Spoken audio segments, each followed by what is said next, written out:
ሰላም ጤና ይስጥልን ውድ የቻናላችን ተከታታዮች የፕሮግራማችን ቤተሰቦች ይህ አብዲራዋ ቲዩብ ነው።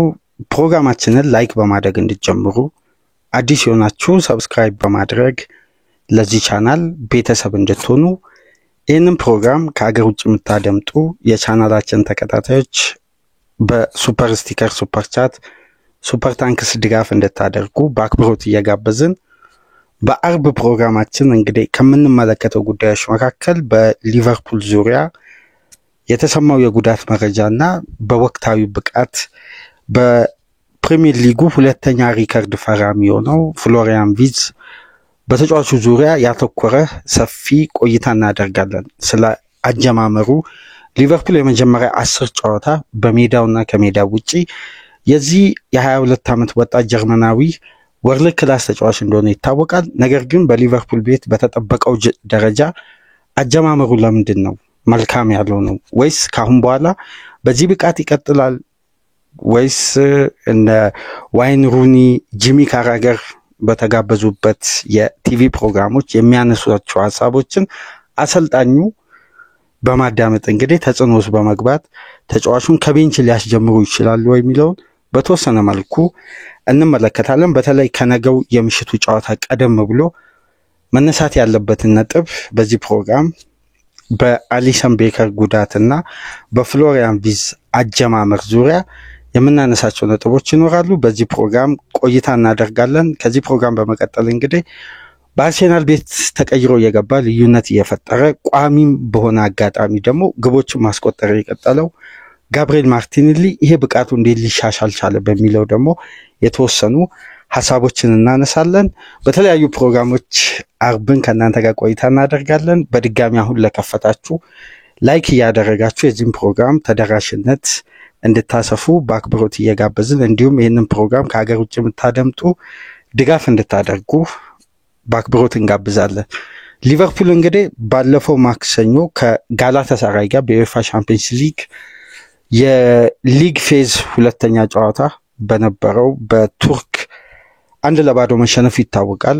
በዛ ጨዋታ እንግዲህ 56ኛው ደቂቃ ላይ አሊሰን ቤከር ጉዳት አጋጥሞ ተቀይሮ ወጥቶ ነበር። ከጨዋታው በኋላ አሰልጣኙ አርነ ስሎት በተጫዋቹ ላይ የታዩ ምልክቶች ሁሉ በጎ አይደሉም እና ተጫዋቹን ለረጅም ጊዜ ልናጣው እንችላለን፣ ነገር ግን የሕክምና ምርመራ አሁን ላይ ያስፈልጋል ብለው መግለጫ ሲሰጡ ነበር። ነገር ግን ትናንትና እንግዲህ ከሊቨርፑል የሕክምና ባለሙያዎች እንግዲህ ከዋናው ዲፓርትመንት በቀጥታ መረጃ እንደሚያገኝ ወይም ከክለቡ በአጠቃላይ መረጃ እንደሚያገኝ በዝውውርም በሁሉም በክለብ መረጃዎች የታመነው የመረጃ ምንም አይነት መዛነፍ የማያጋጥመው እንግዲህ ዴቪድ ኦርኒስተን ይዞ በወጣው ዘገባ መሰረት አሊሰን ቤከር ለ6 ሳምንት ከሜዳ እንደሚርቅ አረጋግጧል። እስከ ኖቬምበር ድረስ ሁለተኛው ኢንተርናሽናል ብሬክ የዚህ ሳምንት የሊግ ውድድሮች የመጨረሻ ሳምንት ነው። ከዚህም በኋላ እስከ ቀጣይ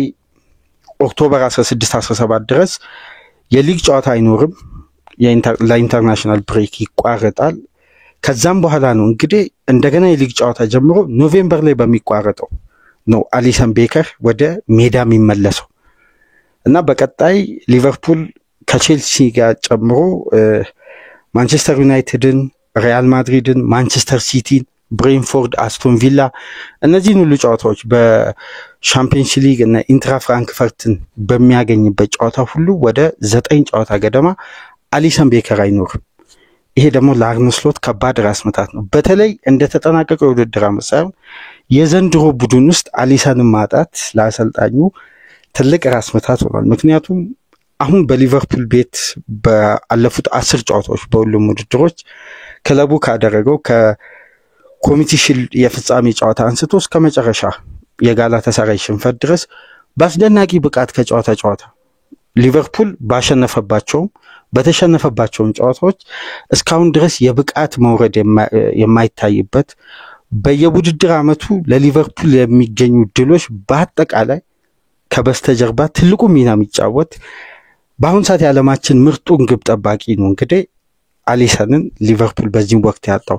ነገር ግን የአሊሰን የጉዳት ሪከርዶችን ወደ ኋላ መለስ ብለን ብንመለከት በተደጋጋሚ በየውድድር ዓመቱ አሊሰን በተለይ በተመሳሳይ ወቅት በዚህ ወቅት የሊግ ጨዋታ እንደጀመረ ለምሳሌ ሊቨርፑል የሊጉን ዋንጫ ባሳካበት 2019-20 ገና የሊግ ፊክቸር በጀመረ የመጀመሪያ 2 ወራት ሊቨርፑል ተከታታይ ድሎችን በሚያስመዘግብበት ወቅት ወይም ይሄ በፕሪሚየር ሊጉ ታሪክ የተመዘገበው የመጀመሪያ 23 ተከታታይ ጨዋታዎችን ያለ መሸነፍ ጉዞ አሊሰን በአብዛኛው በ17 ጨዋታ በቋሚነት ጀምሮ በአስተማማኝ ብቃት ለቡድኑ ሲያበረክት ነበር። ከዛም በኋላ እንግዲህ አሊሰን ጉዳት አጋጠመው። ሊቨርፑል በመሃል በተደረገ የዩኤፋ ቻምፒየንስ ሊግ የጥሎ ማለፍ ጨዋታ በግብ ጠባቂ ስህተት በአድሪያን ክፍተት ከውድድሩ ውጭ ሆነ እና ከዛን የውድድር ዓመት በኋላ አሊሰን እንዲህ አይነት ተደራራቢ ጉዳት አላስተናገደም ነበር ለ3 ተከታታይ የውድድር ዓመት ወይም ረዘም ላለ ጊዜ ከሜዳ አራቀም። ነገር ግን ያለፉትን 2 የውድድር ዓመት ግን የአሊሰን ቤከር የጉዳት ሪከርድ ከጊዜ ወደ ጊዜ ከፍ እያለ መጥቷል። ለምሳሌ በተጠናቀቀው የውድድር ዓመት ብቻ ለብሔራዊ ቡድንና ለክለቡ በአጠቃላይ በድምሩ ያመለጠው የጨዋታ ብዛት 26 ነው።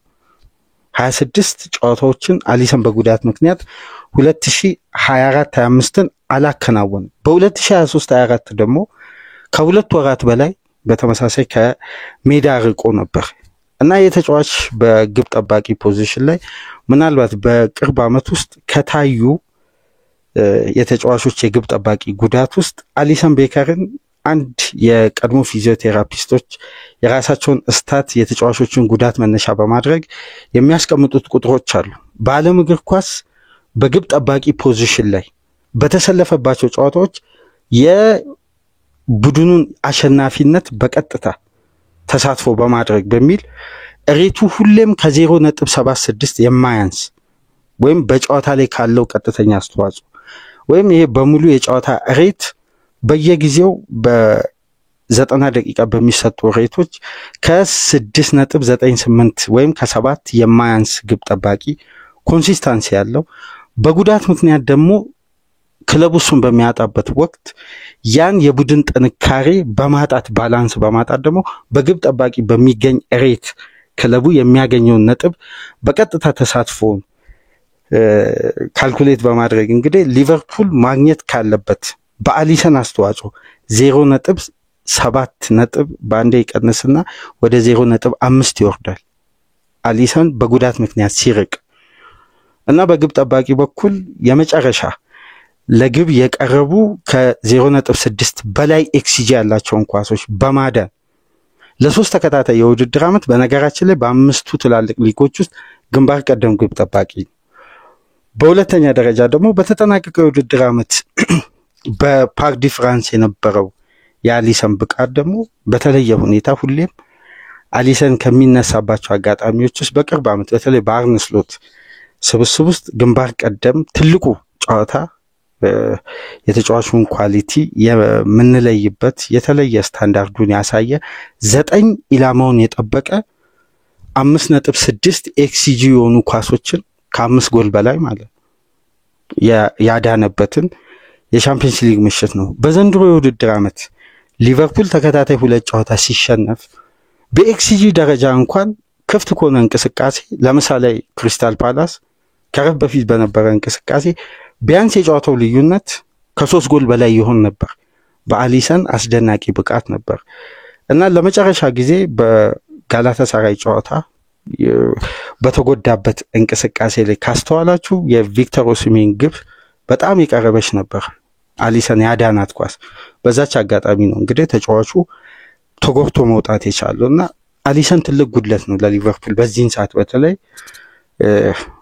ቡድኑ ሊደርሺፕ በሚፈልግበት አዲስ ቅንጅት ውስጥ በገባበት በመልበሻ ክፍል ይሄ በከፍተኛ ክፍያ የተዘዋወሩ ተጫዋቾች በስፕሪት ደረጃ ራሱ ጠብቆ የቡድኑ መንፈስ እንዲላመዱ ለማድረግ ሲነር ኮኑ የተወሰኑ ተጫዋቾች ውስጥ ከቫንዳይክ ከሮበርትሰን ከሳላ ከነዚህ ተጫዋቾች ተርታ የሚቀመጥ ነው። በዛ ላይ ደግሞ ወርልድ ክላስ ተጫዋች ዲሲፕሊን እንዲሆነ በባህሪው ሁሉም የሊቨርፑል ተጫዋቾችም ስታፎችም የሚወዱት አይነት ስነ ምግባሩ አስደናቂ የሆነ ግብ ጠባቂ ነውና በወሳኝ ሰዓት ያውም ለአርነ ስሎት በቀጣይ ተከታታይ ፊክስቸር በጣም ፈታኝ ፊክቸር ይጠብቃቸዋል። በዚህም ወቅት ነው እንግዲህ ይሄን የመሰለ ወርልድ ክላስ ግብ ጠባቂ አሰልጣኙ ያጡትና ተጫዋቹ እንግዲህ ረዘም ላለ ሳምንት ከሜዳ እንደሚርቅ ተረጋግጧል።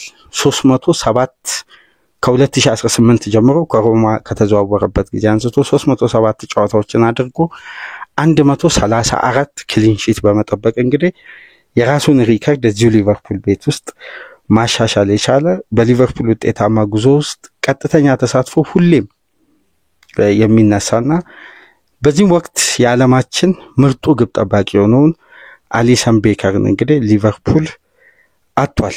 በከባድ ምዕራፍ ያውም አሰልጣኙ ላይ ጫና በበረታበት የአዳዲስ ተጫዋቾች ግዢ ላይ ሚዲያው ጥያቄ ማስነሳት በጀመረበት የሊጉ አሸናፊ በሊግና በሻምፒዮንስ ሊግ 2 ተከታታይ ጨዋታ ባልተለመደ መልኩ ሲሸነፍ እነዚህን ጥያቄዎች እንግዲህ በፍጥነት ምላሽ ለመስጠት የዚህ ግብ ጠባቂ ልምድና ብቃት በሚያስፈልግበት ወቅት ነው ሊቨርፑል ያጣውና የግብ ጠባቂን ጉለት በብዛት ክለቦች ሁለተኛ ግብ ጠባቂ በሚይዙት ወይም በቡድኑ እንቅስቃሴና ውጤት ላይ ይሄ ቀጥተኛ ተጽዕኖ በተለይ የሚያሸንፉ ከሆነ የግብ ጠባቂን ጉለት በብዛት አይስተዋልም።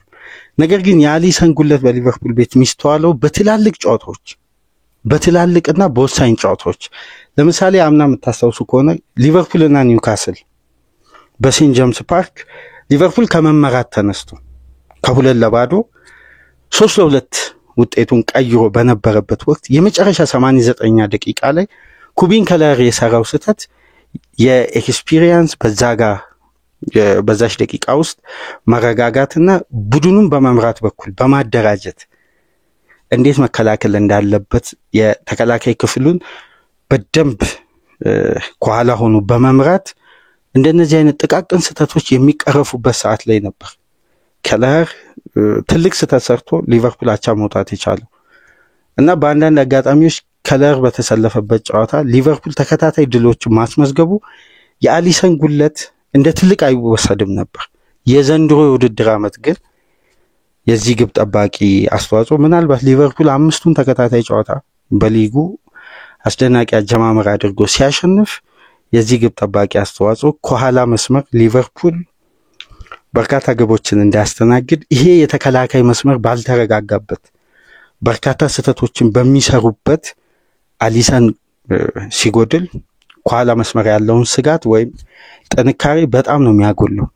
እንደምታውቁት ተከታታይ ጨዋታዎች ላይ ሊቨርፑል የሚቆጠሩ ግቦች በአብዛኛው ከተከላካይ ስህተት የተነሱ ናቸው። ለምሳሌ የፓላሱ ግብ በሁለት አዳዲስ ፉልባኮች ስህተት የተቆጠረ ነው። የሜሎስ ኪርኬዝ አላግባብ ከራሱ ሜዳ ክሊር ያደረገበት መንገድ እና የዚህ ሲነር ግብ ጠባቂ ወርልድ ክላስ ግብ ጠባቂ ጉለት በወሳኝ ሰዓት በወሳኝ ምዕራፍ ከክሪስታል ፓላስ ጋር የሁለቱ አዳዲስ ፉልባኮች የጀረሚ ፍሪፖንግ እና የሜሎስ ኪርኬዝ በሁለት ኳስ እንቅስቃሴ በፈጠሩት ስህተት ክለቡ ግብ ሲያስተናግድ ከኋላ መስመር ጠንካራ ሊደርሺፕና ቅንጅት በሚያስፈልግበት ወቅት ነው እንግዲህ አሁን አሊሰን ቤከርን ያውም ለጠንካራና ለከባድ ፈተና የዚህ ግብ ጠባቂ ብቃት በሚያስፈልግበት ወቅት ክለቡ ያጣው። ይሄ ለአርነ ስሎት ሌላ ትልቅ ፈተና ነው የሚሆነው። ሁለተኛው ግብ ጠባቂ እንደምታውቁት የጆርጂያ ብሔራዊ ቡድን ቋሚ የቫሌንሺያ ቋሚ የነበረው የ23 ዓመቱ ጆርጂያዊው ጆርጂ ማማርዳሽቪሊ በቀጣይ እንግዲህ የተጫዋቹን ብቃት ሊቨርፑል 30 ሚሊዮን ፓውንድ ገደማ የከፈለበት ግብ ጠባቂ ነው። አምና ነው ቀደም ብሎ ቅድመ ዝግጅት የአሊሰን የረጅም ጊዜ ተተኪን ለማምጣት ታሳቢ ተደርጎ ቅድመ ዝግጅት የተደረገውና ይሄ ግብ ጠባቂ እንግዲህ ቦታውን ሸፍኖ ለቀጣይ ጨዋታዎች ይሰለፋል ተብሎ ይጠበቃል። ግን የአሊሰን ጉለት ሊቨርፑል ቤት በየትኛው መመዘኛ ምናልባት በእግር ኳስ የማይተካ ተጫዋች የለም የሚል አንድ ተመሳሳይነት ያለው አስተሳሰብ አለ። በእግር ኳስ በተለይ እንደ ቡድን የሚገነባ አስተሳሰብ ውስጥ ተጫዋች ይተካል በቡድን እንቅስቃሴ። ግን የአንዳንድ ተጫዋች ስታንዳርድና ኳሊቲ በቀጥታ በተጫዋች እንደ ቡድን እንቅስቃሴ በተጫዋችም የማይተካዋል ሚናቸው ሰፊ ሆነ። ለኔ በግሌ ከነዛ አይነት ተጫዋቾች ውስጥ አንዱ አሊሰን ቤከር ነው። ምናልባት ሊቨርፑል ሌሎች ተጫዋቾችን ለመተካት ላይቸገር ይችላል በተለያየ የሜዳ ውስጥ እንቅስቃሴ። አሊሰንን ግን መተካት በሊቨርፑል ቤት ምን ያክል ከባድ እንደሆነ በወሳኝ ሰዓት ተጫዋቹ ሲጎዳ ሊቨርፑል የሚያጣውን ኳሊቲ በተለይ በትላልቅ ጨዋታዎች ላይ እናስተውላለን እና ለቀጣይ 9-10 ጨዋታ አሊሰን የብሔራዊ ቡድን ጨዋታን ጨምሮ ወደ 12 ጨዋታ ገደማ ነው እንግዲህ የሚያመልጠው ተጫዋቹን። እንግዲህ አርነ ስሎት እስቲ በጆርጂ ማማርዳሽቪሊ ደግሞ ቀጣይ ፈተናቸው የሚጀምረው ነገ ምሽት ከቼልሲ ጋር በስታንፎርድ ብሪጅ የሚያደርጉት ጨዋታ ነው። ከዛ ጨዋታ በፊት ዛሬ ቀን ላይ አሰልጣኙ ፕሬስ ኮንፈረንስ ይኖራቸዋል። የመጀመሪያና ምናልባት ከአብዛኛው ጋዜጠኞች ጥያቄ የሚቀርብላቸው ስለ 7 ቁጥር ለባሹ ስለ ቴክኒሻኑ በዓለም እግር ኳስ በቅርብ ዓመት ውስጥ ለወደፊት ትልቅ ቦታ ይደርሳል ተብሎ ትላልቅ እምነት የተጣለበት የትላልቅ ክለቦች አይን ያረፈበት በብቃቱ በኩል ምንም አይነት ጥርጣሬ ሳይኖር ጨዋታውን ሊቨርፑል በተቀናጀ የመደራደር አቅም ከማድሪድ፣ ሲቲ፣ ባየር ሙኒክ ነጥቆ በማምጣት በሊቨርፑል ቤት እንግዲህ ለረጅም ዓመት የ10 ቁጥርን ክፍተት ከፊሊፖ ኩቲኒዮ በኋላ በድጋሚ ነፍስ ዘርቶ ሊቨርፑል እንደገና የ10 ቁጥር ተጫዋችን በሊቨርፑል ማሊያ እንመለከታለን ብለን በጉጉት ደጋፊውም ሲጠብቅ ነበር። ነገር ግን ያ ጉጉት ያ የደጋፊው ፍላጎት ያ በፍሎሪያን ቪዝን ምናቀው በባየር ሌቨርኩዘን የነበረውን ተጫዋች ለምንድነው በፍጥነት በአንፊልድ ያላየነው ወይም ጊዜ ያስፈልገው? ተጫዋቹ ካለው የቴክኒክ አቅም ብቃት ተፈጥሯዊ ስኪሉን ስንመለከት በሊቨርፑል ቤት አስደናቂ ብቃቱን ከሌቨርኩዘን በበለጠ ማሳየቱ የማይቀር የጊዜ ጉዳይ ነው። ነገር ግን አጀማመሩ ለምንድነው በተጠበቀው ደረጃ ያልሆነው? አሁን ትልቁ ጥያቄ ይሄ ነው እና በአንዳንድ ሶሻል ሚዲያዎች ላይ በተለይ ዓለም አቀፍ እይታ ያላቸው ትላልቅ ሶሻል ሚዲያ በእግር ኳስ በኩል የሚሰሩ ትሮሎችን በመስራት የሚታወቁ ልክ የጄምስ ቦንድ አይነት 007ን ፊልምን በማስታወስ እስካሁን ድረስ ምንም አይነት ግብ ላይ ተሳትፎ ባለማድረግ 7 ቁጥር ለባሹ ከዛ ፊልም ጋር ጆክ እየለቀቁ ነው የሚገኙት በሶሻል ሚዲያና ይሄ ጉዳይ ደግሞ ውጥረቱን ከፍ አድርጎ አሁን ተጫዋቹ ለምን የሚል ጥያቄ ማስነሳት ጀምሯል። በመጀመሪያ ደረጃ ለምን የሚለውን ጥያቄ በተወሰነ መልኩ በታክቲካዊ ገዛም በተለያዩ ዘገባዎች ላይ ወጡትን አጣምረን ሐሳቦችን እናነሳለን። ነገር ግን አንድ የእግር ኳስ ቤተሰብ የፍሎሪያን ቪዝን አሁን ለምሳሌ እግር ኳስን በጣም በጥልቀት የሚመለከቱ አድናቂዎች ወይም የተለየ ለቴክኒሻል ተጫዋቾች ያላቸው እይታ የተለየውን እግር ኳስ ተመልካቾች የመጀመሪያ የተጫዋቹን ኳሊቲ የሚመለከቱት የመጀመሪያ ተችው አንድ ተጫዋች ኳስ እንደሚችል ቴክኒካሊ የተሟላ ተጫዋች ነው። ፊዚካሊ ሳይሆን ቴክኒካሊ ደግሞ አንድ ተጫዋች የተሟላ ነው ከተባለ የፊዚካል ጉዳይ በሊጉን በመላመድ የሚያድግ ወይም የሊጉን ፍጥነትና ጉልበት ሜዳ ውስጥ ሆኖ ያንን ጫና አዳፕት በማድረግ ያንን ኢንቴንሲቲውን እየተላመደ በመጣ ቁጥር ያን የቴክኒክ አቅሙን የሚጠቀምበት ደግሞ ሌላ በታክቲካዊ ገዛም ሊሆን ይችላል በሜዳ ውስጥ ያለውን አቅም እየተጠቀመ ሲመጣ የተጫዋቹ ከጊዜ ወደ ጊዜ ለውጥ ማሳየትና የተጠበቀውን ኳሊቲ ማሳየቱ የማይቀር ነው። ይሄ 100% እርግጥ ነው። ምክንያቱም ይሄ ተጫዋች የቴክኒክ አቅሙ ተፈጥሯዊ መሆኑ በብቃቱ ላይ የትኛውም የእግር ኳስ ቤተሰብ ጥርጣሬ የለውም። ነገር ግን አሁን ትልቁ ጥያቄ ታክቲካል ጉዳይ ነው። ባላንስ አርነ ስሎት ለምንድነው የፍሎሪያን ቪዝን ሚና በወረቀት ደረጃ ስናይ ተጫዋቹ የሚፈልገው ፖዚሽን ላይ ነው የሚጫወተው። ነገር ግን ሜዳ ውስጥ ደግሞ ስንመለከት የተጫዋቹ ካራክተር ከኳስ ጋር ካለው እንቅስቃሴ ይልቅ ያለ ኳስ ያለው ስራ በስቷል። ይሄ ደግሞ ሜዳ ውስጥ ከቨር የሚያደርጋቸው ሰፊ የሜዳ ክፍል ተጫዋቹ ላይ ያለ ኳስ የሚባክንበት ደቂቃ እየበዛ በመጣ ቁጥር ከተጋጣሚ ክለብ የሚደርስበትን ጫናና ይሄ አካላዊ እንቅስቃሴን ፊዚካሊ ለመመለስ እየተቸገረ ይመጣል። አሁን ታክቲካል ባላንሱ ላይ ነው የምናተኩረው። ስለ ተጫዋቹ ብቃት አሁንም ትናንትም ይሁን ለወደፊቱ ምንም አይነት ጥያቄ አይነሳም። 100% አስተማማኝ ኳሊቲ ያለው የተለየ የ10 ቁጥር ተጫዋች ነው በዘመናዊ እግር ኳስ ውስጥ። እንደውም ትናንትና አንድ መረጃ ስመለከት ነበር የጀርመን ብሔራዊ ቡድን የቀድሞ አሰልጣኝ የነበረ ያሁን የጀርመን ብሔራዊ ቡድን ቴክኒክ ዳይሬክተር ሩዲ ቮለርን አብዛኛው የእግር ኳስ ቤተሰብ ታውቁታላችሁ። የጀርመን የምንጊዜም ታላላቅ ተጫዋቾች ተርታ የሚመደብ ነውና በአሰልጣኝነትም ብሔራዊ ቡድን ይዟል። እንዲሁም አሁን የቴክኒክ ዳይሬክተር ነው የጀርመን ብሔራዊ ቡድንና ስለ ፍሎሪያን ቪዝ ተጠይቆ ነበር ከአንድ የጀርመን የቴሌቪዥን ጣቢያ ጋርና ለእንግሊዝ እግር ኳስ ቤተሰቦች ሚዲያዎችም ፍሎሪያን ቪዝ ማን እንደሆነ ከጀርመኑ ፍሎሪያን ቪዝ በተሻለ ሁኔታ ማሳየቱ ማስመስከሩ አይቀርም። ግን አንድ ቴክኒካል ተጫዋች ወደዚህ ትልቅ ሊግ ሲዘዋወር ከሚገጥሙት ፈተናዎች መካከል አንዱን ፈተና የተጫዋች እየተጋፈጠ ነው። ጦርነቱ በበጎ ጀምሮ ብቃቱ ማለ ቢወርድ እንደ ቡድን ሊቨርፑልን ዋጋ ያስከፍል ነበር። አሁን ጫናው ከምን መነሻ እንደሆነ ተጫዋቹ አሰልጣኙ ቡድኑም ያውቃል። ለዛ ደግሞ አፋጣኝ ምላሽ የሚሰጥበት መንገድ ደግሞ የተጫዋቹን አቅም በቀጥታ በድጋሚ እንደምንመለከትና ከቡንደስሊጋ በተሻለ ፍሎሪያን ቪዝን እንግሊዝ እግር ኳስ ውስጥ እንመለከታለን የሚል እርግጠኝነት በተሞላው አስተያየት ሲሰጡ ነበር እኚህ ባለሙያ።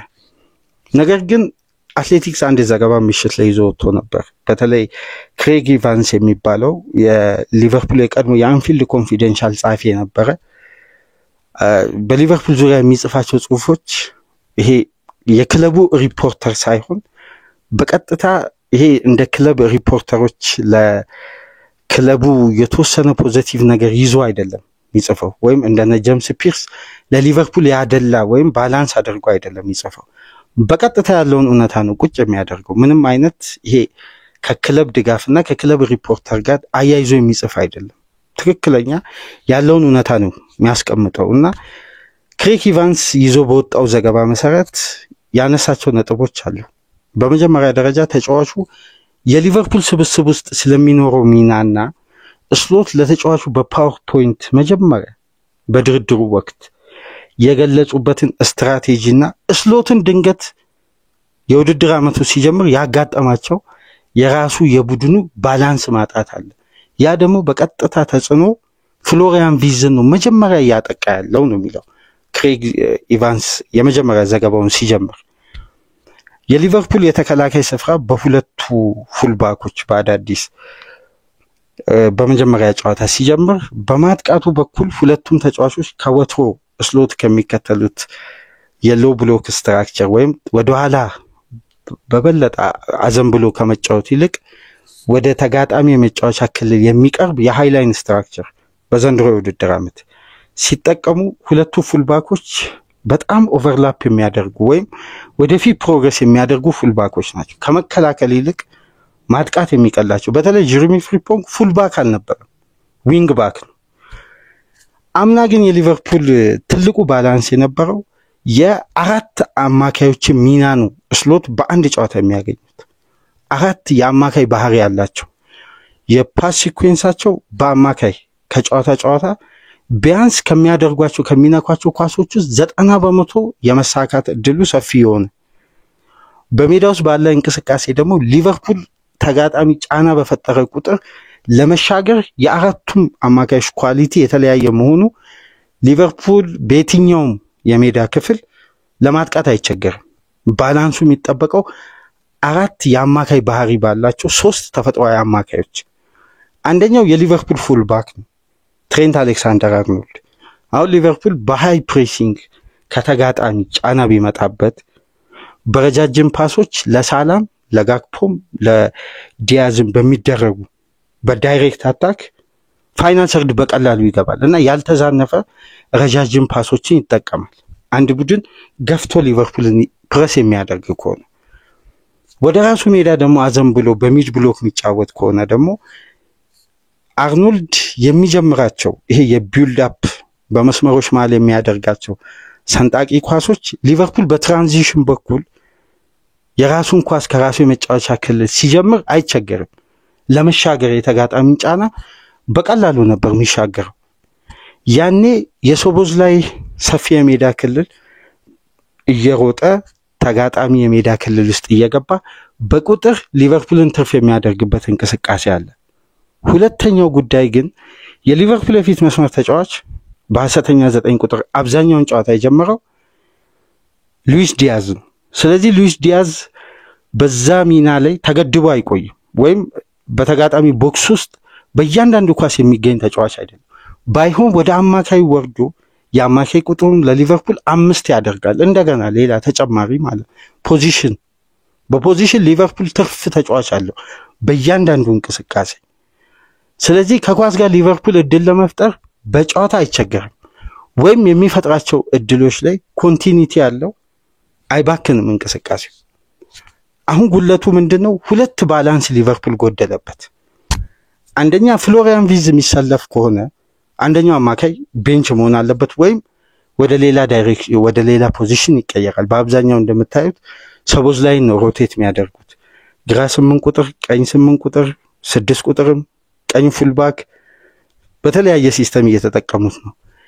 ይሄንን ባላንስ ለማድረግ አሁን አሰልጣኙ የሉዊስ ዲያዝን የፋይናል ሰርድ የአማካይ ቁጥሩን 5ኛ ትርፍ ሆኖ የሚያግዝበትን ወይም ከኳስ ውጪ ይሄ ድካም አልባ እንቅስቃሴ የሚያደርግበት ሁሌ የምናነሳው ነገር ነበር። በሉዊስ ዲያዝ በኩል ተጫዋቹ ገና የሊቨርፑል ፕሬሲንግ በኤርገን ክሎፕ በኩል 5ኛ ደቂቃ ላይ በሃይ ኢንቴንሲቲ ለምሳሌ 79 ነው። አሁን በፕሪሚየር ሊጉም ሪከርድ ከፍተኛ ፕሬሲንግ እንቅስቃሴ ነበረው። በዛም እንቅስቃሴ በ5 ደቂቃ ውስጥ አንደኛ ከፍተኛ ስፒድ የሚጠቀመው ሉዊስ ዲያዝ ነው። 89ኛ ደቂቃ ላይ ብትመለከቱ እንደ ዲያዝ ፕሬስ የሚያደርግ የለም። ድካም አልባ አንድም ቀን ቢሆን ለቡድኑ የሚያበረክተው ፍጥነትም ጉልበትም በአካል ብቃት ፊት ከሆነ ዲያዝ ሁሌም ሚናው ላይ ምንም አይነት መዳከም አያሳይም ወይም ለአሰልጣኞች ሁሉ የሚመች አይነት አሰልጣኝ ተጫዋች ነው። አሁን ሊቨርፑል ያ የፕሬሲንግ እንቅስቃሴ ፋይናል ሰርድ ጎሎበታል።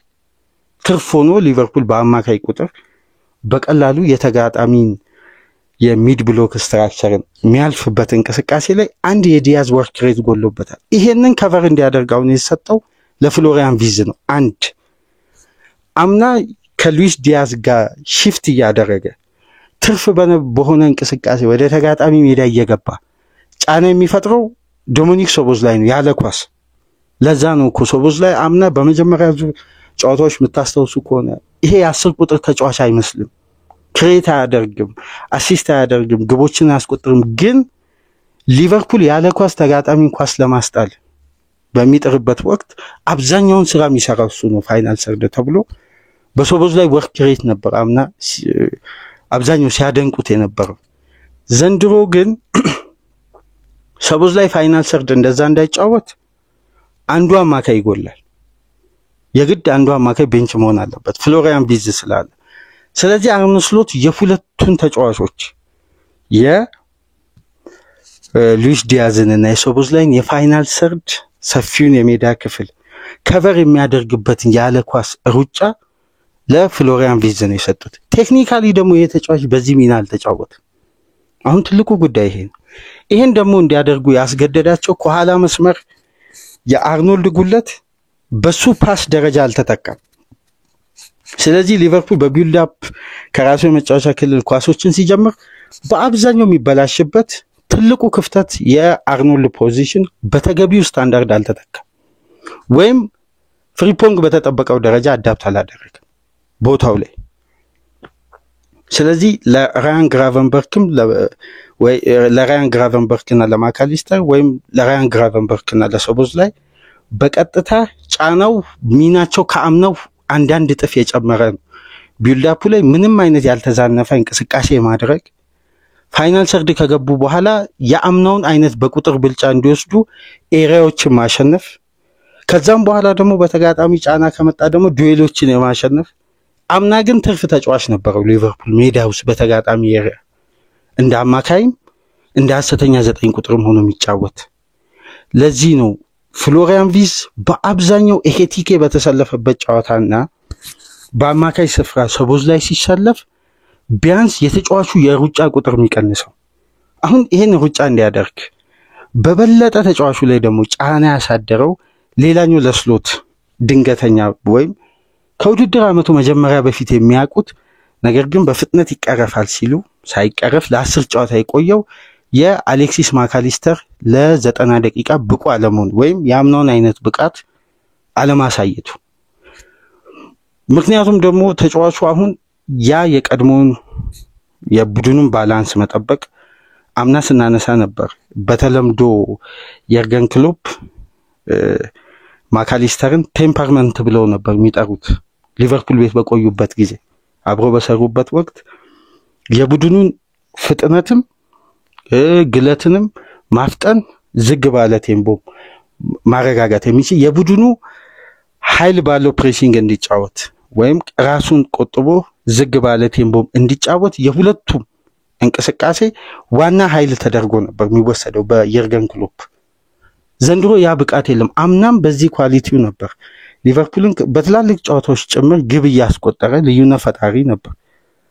አሁን ይሄ ተጫዋች በማች ፊትነስ በኩል እስካሁን አልተስተካከለም ወይም የአካል ብቃት ችግር አለበት።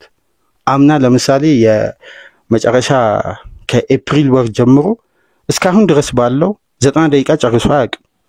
ማካሊስተር ለ90 ደቂቃ የሚሆን አካል ብቃት እስካሁን ማምጣት አልቻለም። ስለዚህ እስካሁን ድረስ በሊቨርፑል የአማካይ ስፍራ ባላንስ አለመጠበቅ የዛ የቀኝ ፉልባኩ የትሬንት አሌክሳንደር አርኖልድ የፓስ ሲኩዌንስ በአግባቡ አለመተካት በባላንስ በኩል ጫናው በጠቅላላ ይሄ የሶስተኛ ሜዳ ክፍልን ወርክ ሬት የአማካይ ክፍሉን ባላንስ ትራንዚሽን መጠበቅ በቀጥታ ዊድዝ ላይ ነው ስሎት የጫኑት። እያንዳንዱን እንቅስቃሴ በደንብ ታስታውሱ እንደሆነ የመርሲሳይድ ደርቢው ጨዋታ ዊዝን ቤንች አድርገው ነበር። በሶስቱ አማካዮች ነው የጀመሩት። ግን በተወሰነ መልኩ በዘንድሮ የውድድር ዓመት ከታየው የሊቨርፑል ባላንስ ኦፍ ዘ ጌም እንቅስቃሴ ሶስቱ አብሮ በጋራ ሲጫወቱ ይሄ ያምናውን አይነት የሊቨርፑልን ካራክተር ስናይ ነበር። በቀላሉ ፋይናል ሰርድ ይደርሳል፣ በቀላሉ ኳሶች ይነጥቃል፣ በቀላሉ ሪከቨር ያደርጋል። ምክንያቱም እነዚህ ሶስት ተጫዋቾች አብሮ በጋራ የቆዩት ይሄ ሶስተኛው ውድድር ዓመታቸው የአማካይ ስፍራ ቅንጅትን ያውቁታል። ስሎት ደግሞ በበለጠ እነዚህን ሶስት አማካዮች ሻርፕ የሚሆኑበትን ሲስተም በተለይ ራሳቸውን ፊዚካል እንቅስቃሴ ውስጥ እንዳያዘውትሩ ወደ ራሳቸው ሜዳ ዘንብለው እንዲጫወቱ አድርገው አምና ሻምፒዮን ሆነዋል። አዲስ ካራክተር ወይም አዲስ ባላንስ አይደለም የሚጠብቃቸው። ግን ዊዝ ሲኖር ሊቨርፑል ክሬት የሚያደርጋቸው ቻንሶች ከፍ ማለት ሲገባው ተጫዋቹ ላይ በተሰጠው አዲስ የፋይናል ሰርድ አብዛኛው ሜዳ ክልል እንዲሸፍን የተደረገው ሚና ከተጫዋቹ የሚጠበቀውን አቅም እንዳያሳይ አድርጓል። አሁን በቀጥታ ይሄ ሁሉ ጥያቄ የሚነሳው አርነ ስሎት ላይ ነው።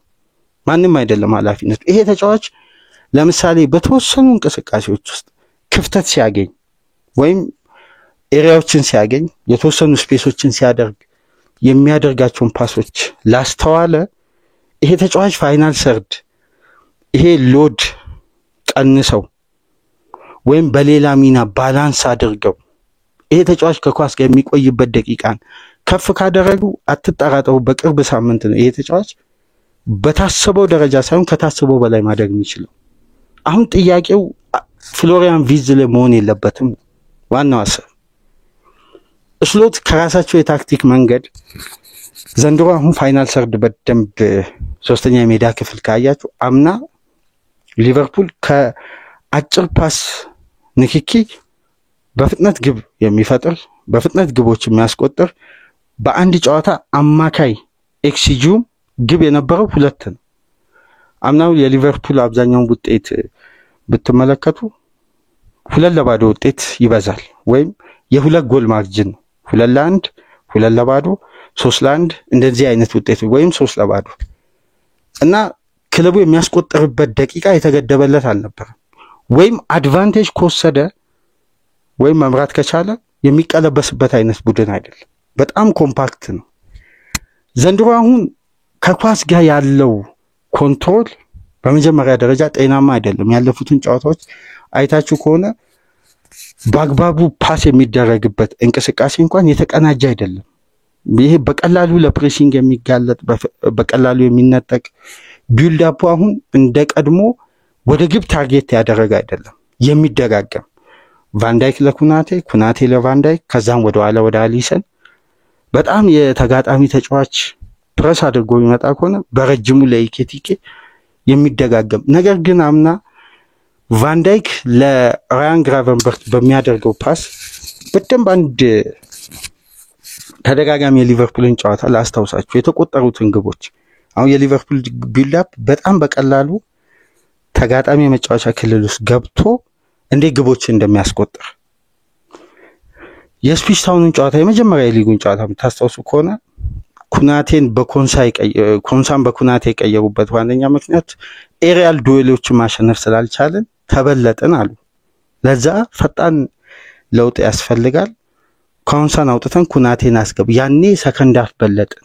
ስለዚህ ስለ ኤሪያል ዱዌልስ ይሄ ቦታዎችን የማሸነፍ አቅም የክለቡ ከፍ ባለ ቁጥር በቀላሉ ለማጥቃት ይመቸዋል ማለት ነው የመጀመሪያው ቢልድ አፕ የነበረው ወደ ኋላ ኩናቴ ወደፊት ለራያን ግራቨንበርች በመስጠት ነው ግራቨንበርች መልሶ ለአርኖልድ እንደገና ለግራቨንበርች ሰጥቶ አንድ ኤሪያል ፖዚሽንን አሸነፈ በድጋሚ ለአርኖልድ ነበር ግራቨንበርች ፓስ ያደረገው በረጅሙ ለሳላ ከተከላካይ ጀርባ ኤሪያ ላይ ኳስ ጣለ ጆታ አስቆጠረ ሳላ ማይነስ ያደረገውን ኳስ ይሄን ቢልድ አፕ በትንሹ ሊቨርፑል ግብ ለማስቆጠር 17 ጊዜ ተጠቅሟል አምና ዘንድሮ ግን በዚህ ቢልድ አፕ ሊቨርፑል አንድ ግብ አላስቆጠረም ከራሱ የመጫወቻ ክልል ተነስቶ አሁን ይሄ ነው ትልቁ ጥያቄ ስለዚህ የተጫዋቹ የክለቡ ፓስ ሲኩዌንስ በቀጥታ ከማን ፖዚሽን ጋር ያያዛል ከአርኖልድ ጋር ስለዚህ የአርኖልድን የፓስ ወይም እድል የመፍጠር ሊቨርፑል ከራሱ ኤሪያ ሆኖ ቻንሶችን ክሬት እንዲያደርግ የሚያስችለው የክሬቲቪቲ አቅም ደግሞ በዊድዘ ለመተካት ክለቡ ባላንስ ለማድረግ አስቧል ለዊድዘ የተሰጠው ሚና ደግሞ የአምናው የሰቦዝ ላይንና የሉዊስ ዲያዝን ፋይናል ሰርድ ኤሪያ ከቨር ያደረገ ተጋጣሚን ፕሬስ እንዲያደርግ ስለዚህ የተጫዋች ከኳስ ጋር ያለው ግንኙነት ቀነሰ ያኔ ደግሞ ሎድ የበዛበት እንቅስቃሴ ስለዚህ ለድካም ይጋለጣል ቴክኒካሊ ከኳስ ጋር ቆይታ የሚያደርግ ተጫዋች ነበር ይሄን አሁን ትልቁ ልዩነት ይሄን ባላንስ ለማድረግ ታዲያ ስሎት ምንድነው ማድረግ ያለባቸው የሚለው ጉዳይ ነው እንግዲህ አሁን እንደ መፍትሄ ሐሳብ የሚቀመጠው ወይም ካየናቸው የራሳችንን የመፍትሄ ሐሳብ እዚህ ጋር በተወሰነ መልኩ ምናነሳው ለምሳሌ በሁሉም ውድድሮች በዘንድሮ ውድድር አመት አንድ አስደናቂ የኦፕታ ስታቲክስ ልጠቁማችሁ እዚህ ጋር 21 ቻንስ ክሬት ያደረገ ተጫዋች እንደ ፍሎሪያን ቪዝ የለም በዚህ በዘንድሮ ውድድር 17ቱን በሊግ ጨዋታ ነው ያደረገው 17 ቻንሶች 10ን ያደረገው በፕሪሚየር ሊግ በ6 ጨዋታ ነው 10ን ቻንስ ክሬት ሲያደርግ ደግሞ በአማካይ በየጨዋታ 1.4 ቻንሶችን ክሬት ያደርጋል ግን 0 አሲስት 0 ጎል ነው ይሄ ለምን ሆነ ካልን አምና የሊቨርፑል ፍሉዲቲ ትልቁ አቅም የነበረው ሶስቱ በፊት መስመር ተጫዋቾች በጣም ሻርፕ ነበሩ ግብ ላይ ሊቨርፑል ይሄ ኦቨር ፐርፎርም የሚያደርግ ቡድን አይደለም በአነስተኛ ኤክስጂ ከፍተኛ ግብ ያስቆጥራል ለምሳሌ አምና ሊቨርፑል በአንድ ጨዋታ ምናስታውሰው 4 ግብ አስቆጥሮ ኤክስጂው ግን 1.78 ነበር የርገን ክሎፕ ግን የሊቨርፑል አሰልጣኝ ያሉ በፕሪሚየር ሊጉ ታሪክ ተመዝግቦ የማያውቅ ኤክስጂ 7.39 የተመዘገበው ሊቨርፑል 4 ግብ ብቻ አስቆጥሮ ነው ኒውካስል ላይ የምታስታውሱ ከሆነ 4-2 ሊቨርፑል ባሸነፈበት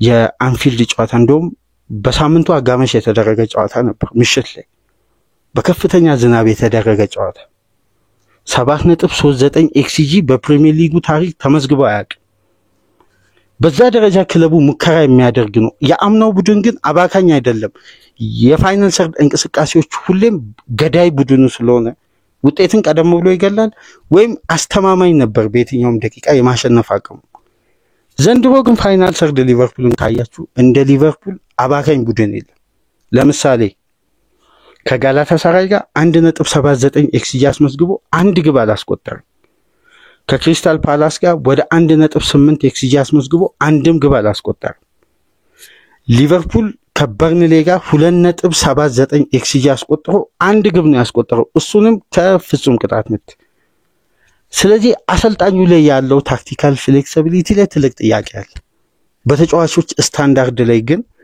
100% ምንም አይነት ጥያቄ ነው። ስለዚህ ይሄን ባላንስ የማድረግ ትልቅ ኃላፊነት አለባቸው። የፋይናል ሰርድ አባካይ መሆን ዊዝ በአቅሙ እንደዚህ እየተተቸ 21 ኳስ ከሁሉም የአምስቱ ትላልቅ ሊጎች ተጫዋቾች በላይ የፕሪሚየር ሊግ ተጫዋች ክሬት ያደረገ እንደ ዊዝ የለም 21 ቻንሶች። ስለዚህ የዚህ ተጫዋች ቻንስ ክሬት የተደረገበት መንገድ እንኳን በአግባቡ እየተቆጠረ አይደለም።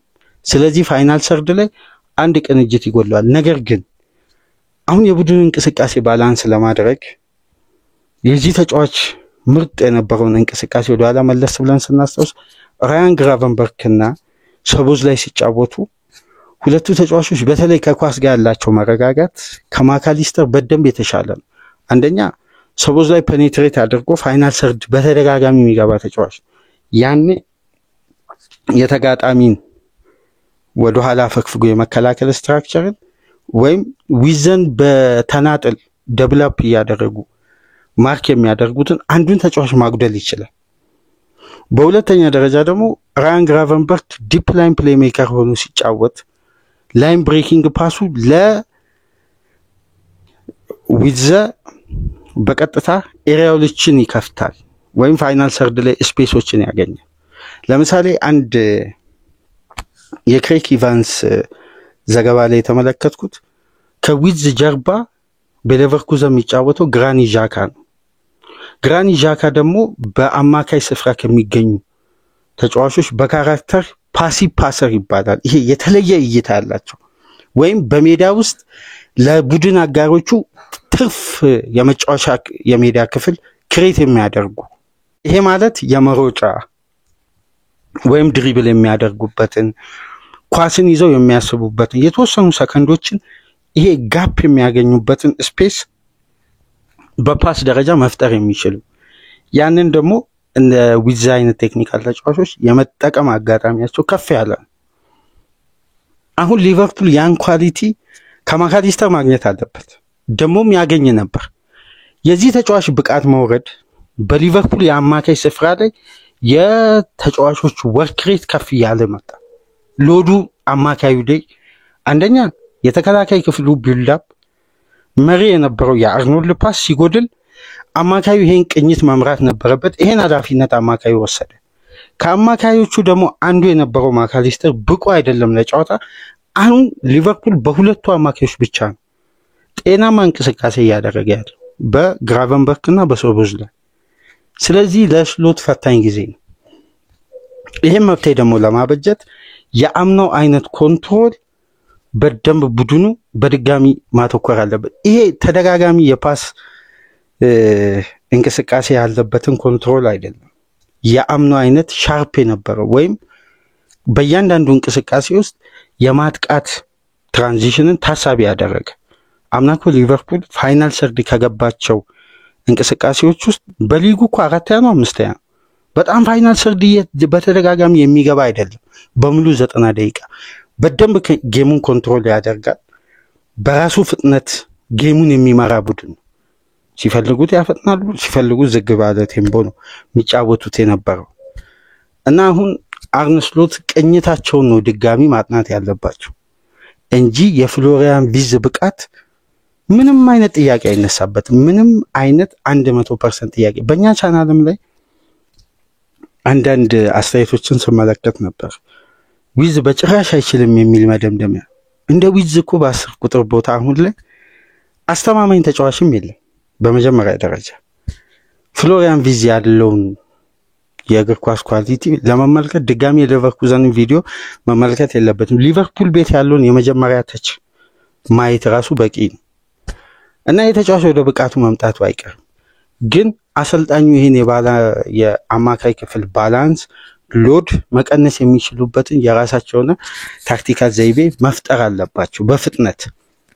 ግን አንድ ትልቅ ነጥብ ለማንሳት ዊዝ በሊቨርፑል ቤት እድሎችን ክሬት እንዲያደርግ አሲስት እንዲያደርግ ወይም ከዊዝ የሚነሱ ኳሶች ግብ እንዲቆጠሩ አሌክሳንደር ኢሳክ 100% ፊት መሆን አለበት። ይሄን የምልበት የራሴ ምክንያት ስላለኝ ወይም ባየሁት እንቅስቃሴ ለምሳሌ ኢሳክ ባለበት ጨዋታዎች ዊዝ የሚሰጣቸውን ኳሶች ለኢሳክ አስተውላቸዋል። በደንብ ተጫዋቹንና ኢሳቅን የሚያገናኝበት መንገድ በፓስ በኩል አውት ኤንድ አውት ነምበር 9 ስለሆነ ወደ ቦክስ ሁሌም ቀርቦ ነው የዊዝን ኳስ የሚጠብቀው። ግን ኤኬቲኬን ካያችሁ ከክንፍ ላይ መነሳት ይቀለዋል፣ ወይም ወርዶ አማካዩ ለማገዝ ይጫወታል፣ ወይም ወደ ሳላ ወርዶ ይጫወታል። ኤሪያ ውስጥ የሚገደብ አጥቂ አይደለም። ግን በደንብ ኢሳቅን ካያችሁ ወደ ኤሪያው እየቀረበ ነው የሚጫወተው። ይሄ ደግሞ ለዊዝ የተሳካ ፓስ ለማድረግ አመቺ ክፍተቶችን ይፈጥራል። ስለዚህ ኤኬቲኬ ከክንፍ ላይ መነሳቱ አንደኛ በማጥቃቱ በኩል የሊቨርፑልን ቁጥር ከፍ ባለ ቁጥር ተጋጣሚ ወደ ራሱ ሜዳ አፈክፍጎ የመጫወቱ ድል ከፍ ይላል። ጎን ለጎን ደግሞ የዊዝና የኢሳቅ ቅንጅት ኢሳቅ ማች ፊትነሱ ሲስተካከል ዊዝ በአማካዩ ባላንስ ደግሞ ኳስ የሚያገኝባቸው ኤሪያዎች ሲፈጠሩ ያኔ ቡድኑ ባላንስ መሆን አሁንም እዚህ ጋር አንድ ነገር አስቀምጦ ለማለፍ ተጫዋቹ ብቃቱ ወደ አስተማማኝነት ወይም ወደ ተጠበቀው ደረጃ መምጣቱ 100% አይቀርም። ግን አሰልጣኙ ፈጣን ምላሽ መስጠት አለባቸው። አሁን እያስተዋልን ያለነው ከጨዋታ ሮቴሽን አለ ሊቨርፑል ቤት። አንድ የተወሰነ ምርጥ 11 ወይም አንድ ፍሌክሲብል ለመሆን የሚጥር ቡድን እየተመለከትን አይደለም። በየጊዜው የሶስት የአራት ተጫዋቾች ለውጥ አለ ከተከላካይ እስከ አማካይ እስከ አጥቂ ድረስ። ይሄ ራሱ የቡድኑን አለመረጋጋት ነው የሚያሳየው። ስለዚህ በዚህ በኩል አፋጣኝ ምላሽ አሰልጣኙ መስጠት አለባቸው። የፍሎሪያን ቪዝ በተጠበቀው ደረጃ ለመሆን 100% ኃላፊነቱ ከአርነ ስሎት በታች ማንም ይቀበል የለም። የተጫዋቹ ብቃት በተጠበቀው ደረጃ ለመሆኑ ያለምንም ጥርጥር ጥያቄውም ይሁን መልሱም ከአርነ ስሎት ነው የሚገኘው። ይሄን ታክቲካል ባላንስ በፍጥነት ለባሰጠው በነገው ጨዋታ የቡድኑን ስትራክቸር እንዳምነው ያውም በወርልድ ክላስ ተጫዋቾች ታግዞ መመለስ አለባቸው። ይሄ ደግሞ ከደጋፊው ብቻ ሳይሆን እዛው ከሚገኙ ከዋና ኃላፊዎች ጭምር የሚጠብቁት ጉዳይ ነው። በነገራችን ላይ አንድ ነገር እዚህ ጋር አስምሮ ለማለፍ የሊቨርፑል ኃላፊዎች በአሰልጣኙ ፕሮጀክት ላይ እምነት ስላላቸው ነው ያወጡት። ፕሮጀክቱ ውጤታማ ማይሆን ከሆነ አትጠራጠሩ፣ ምንም አይነት ትዕግስት የለም። ለሌላ አሰልጣኝም ጭምር የሚሆን ሚዛኑ የተጠበቀ ስብስብ ነው የገነቡት። አሁን እዚህ ጋር የአሰልጣኝ ስታንዳርድም ጥያቄ ሊነሳበት ይችላል። ይሄም ወርልድ ክላስ ተጫዋቾች የማቀናጀት ጉዳይ አምና ልክ ነው። በዚህን ሰዓት በዓለማችን እግር ኳስ ውስጥ ከሚገኙ የትኛውም የሊቨርፑል ደጋፊዎችም ሊሆን ይችላል የሚዲያ ባለሙያዎችም በየትኛውም ክፍል ስሎት ላይ ያላቸውን ጥያቄ በተቃራኒው ነበር እኔ ሳነሳይ ነበረው። ስሎት 100% እንደሚሳካላቸው ግን ዘንድሮ አሰልጣኙ ላይ የተወሰኑ ግትርነት ይታያል። እንደ ሌሎች ቡድኖች አሰልጣኝ ውጤታማ ስለሆኑ ሻምፒዮን ስለሆኑ በአንድ ስታይል በሁሉንም ጨዋታ ለማሸነፍ መሞከር እስከ መጨረሻ ደቂቃ የቡድኑ ታጋይነት እንዳለው ነው። እያንዳንዱ ጨዋታ በመጨረሻ ደቂቃ ግብ ደግሞ ማሸነፍ አይቻልም። ፓላስ ይሄን አሳይቷል፣ ጋላታሳራይ ይሄን አሳይቷል። ቼልሲ ደግሞ ጠንካራ ተጋጣሚ ነው። ስለዚህ ታክቲካል መንገዳቸውን ድጋሚ መመልከት አለባቸው። ይሄ ሂደት ደግሞ ለቀጣይ ለሊቨርፑል ውጤት ቀጥተኛ አስተዋጽኦ አለውና የፍሎሪያን ቪዝ ብቃት ሳይሆን የአሰልጣኙ የታክቲክ ክፍተት እንደሆነ እዚህ ጋር በተወሰነ መልኩ ክፍል አንድ እናንሳ ብለን ለመወያያነት እናንተ ከምትሰነዝሩት ሐሳብ ደግሞ መነሻ በማድረግ ደግሞ ሌሎች መወያያ ርዕሶችን ይዘን እንመጣለን። በቅርብ ሳምንት በቻናላችን የምንመለከተው አንዳንድ ኮሜንቶች ሜዳ ውስጥ የምንመለከታቸውን ጉዳዮች ጠለቅ ባለ ትንተና የሚሰጡ አስተያየቶች አሉ። በኮሜንት መስጫ ላይ አስደናቂ ትንተና ሰፊ እይታ ያላቸው የሚገርም አስተያየት የሚሰጡ ካልተሳሳትኩ ዲፖ ፕላስቲክ ሳይክሊንግ የሚል የዩዘር ኔም ያለው ወይም የራሱ መጠሪያ ስም በዛ አካውንት የተከፈተና የሚሰጠው የራሱ የሆነ አስተያየት አለና በእኛ የኮሜንት መስጫ ላይ በተለይ በሊቨርፑል ፕሮግራም ላይ ይሄ አድማጫችን የሚሰጠውን አስተያየት በደንብ ብትመለከቱ ምናልባት ባለፉት ጨዋታዎች ላይ ሊቨርፑል ላይ የሚታየው ክፍተትና የአሰልጣኙ ግትርነትን በደንብ በተብላላ ሐሳብ ጥራት ባለው ሐሳብ እዛ ጋር አስቀምጧል ስቴፕ ባይ ስቴፕ እና ይሄ አድማጫችንን ከልብ ማመስገን እንፈልጋለን። እንዲህ አይነት አድማጭም እንዳለን ስንመለከት በጣም ነው የሚያስደስተን። የኛንም ዝግጅት ከፍ ያደርጋል። ምክንያቱም ከአድማጫችን የተሻለ እይታ እንድናይ ነው የሚያደርገው እና ከልብ እናመሰግናለን ለምትሰጠው ኮሜንት። እያንዳንዱን ኮሜንት እየተከታተልን ነበርና የሚያስገርም አስተያየት ነው። በተለይ በሊቨርፑል በኩል የሰጠው አስተያየትና እግር ኳሳዊ እይታ የተሞላው እንጂ በአንዴ መደምደሚያ አሁን ዊድዝ አይችልም ስሎት መባረር አለበት በአንዴ መደምደም አይቻልም። ምክንያቱም የሊጉ ሻምፒዮን የሆነ ተጫዋች ነው። በብሪቲሽ ሪከርድ ደግሞ ሁለተኛ ክፍያ የተከፈለበት ተጫዋች ነው። ዊድዝ አይችልም ከማለት ይልቅ ስለ ችሎታው ዓለም የተስማማበት ቆሞ ያጨበጨበለት ወጣት የ22 ዓመት ጀርመናዊ ተጫዋች ነው። ግን ይሄን ተጫዋች እንዴት ነው አሰልጣኙ እየተገለገሉ ያሉት የሚለው ነጥብ ከአሰልጣኙ በቀር ማንም ኃላፊነት የሚወስድ የለም። ምክንያቱም የተጫዋቹ ኳሊቲ እኮ በዓለም እግር ኳስ አሳማኝ ነው። በኒግልስማን ውስጥ አየን፣ በዣቪ አሎንሶ፣ ከዛ በፊት በነበረው አሰልጣኙ አስደናቂ ነው ፍሎሪያን ቪርትዝ። ግን ያም ብቃቱን ሊቨርፑል ቤት መድገም እንደሚችል አቅሙን ኳሊቲውን የሊቨርፑል ሪኩፕመንት አባላት ያመኑበት ተጫዋች የአሰልጣኙ ሚና እኩል ሊጣጣም አልቻለም።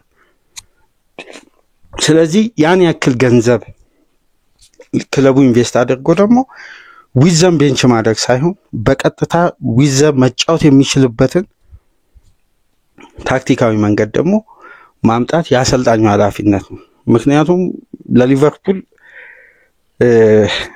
ትልቅ ፕላን ታሳቢ ተደርጎ ይህን ያክል ሚሊዮን ፓውንድ ሲወጣ ስለ ተጫዋቹ ኳሊቲ የክለቡ ኃላፊዎች አንድም ጥያቄ አልነበራቸው። ለዚህ ነው 5 ወራትን ያክል ጉዳዩን በሚስጥር ይዘው ተደራድረው ይህን ያክል ሚሊዮን ፓውንድ ከፍለው በአመት እስከ 16 ሚሊዮን ፓውንድ አመታዊ ደሞዝ ለመክፈል የተስማሙት። ይሄ የመጨረሻ የሜዳ ክፍል የተጋጣሚ ለዊድዝ ነፃነት የአማካዩን ስፍራ ባላንስና የቀኝ ሃፍ ስፔሱን በአግባቡ ስሎት በቀጣይ ጨዋታዎች አሬንጅ የሚያደርጉ ከሆነ የኩናቴ ብቃት መውረድ፣ የአሊሰን መጎዳት፣ ይሄ ክፍተት ሳይሞላ ሊቨርፑል ረጅም ርቀት ሊሄድ አይችልም። ይሄ መተማመን አለብን። ስለዚህ ሁሉም ጥያቄዎች በተጫዋቾች በግል ብቃት ላይ ምንም አይነት የሚነሳ አይደለም። ያሰልጣኙ ታክቲካል ዲሲፕሊን ነው። ይሄን ደግሞ ከስሎት ያለፈው የውድድር ዓመት ኤክስፒሪየንስ እንመለከት አንድን ክፍተት አንድን ድክመት በፍጥነት ምላሽ በመስጠት አፋጣኝ ልባት አምጥተው ወዲያ ወደ ውጤታማነት ሲቀየር አይተናል። ይሄን ነገር ዘንድሮ መድገም አለባቸው። ነገር ግን በዘንድሮ የውድድር ዓመት ተደጋጋሚ ጨዋታ ግትርነት እያየን ከክሪስታል ፓላስ ጨዋታ የጋላታሳራዩ ካልተሻሻለ አሰልጣኙ ላይ ጠንካራ ግትርነት ስላለ እንጂ ይሄ ስብስብ ለቅንጅትም ከቴክኒክ አቅሙ ጊዜ የሚፈጅ አይደለም። የነሜሎስ ኬርኬዝ ጥንካሬ ይታወቃል።